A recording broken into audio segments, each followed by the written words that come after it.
Kumusta mga kaibigan, maligayang pagdating sa aking channel. Ang isa pang bagong kaso laban sa Tuba Buyak Usten. 10 taon na pagkabilanggo ay hiniling para sa pandaraya.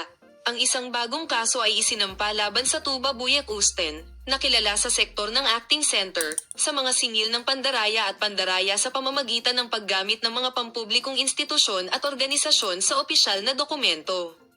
Ayon sa pag-aakusa, si Tuba Buyak Usten ay di umano'y nagbigay ng biktima upang may segowa ang isang biktima. Ang sospek ay hiniling ng 10 taon sa bilangguan.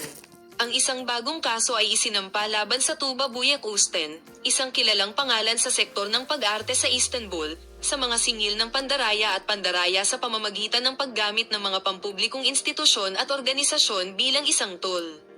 Ang aktres na si Tuba Buyak Usten ay nagpatahimik sa paksang si Engin at Curek ay nahulog sa insentibo. Ang mga abogado ng manlalaro ay nagsagawa ng mga pananaliksik tungkol sa insidente at lumitaw ang tunay na mga detalye ng insidente.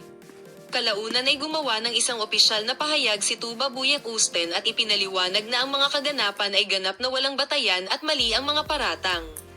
Patuloy kaming bibigyan ka ng detalyadong impormasyon tungkol sa paksa.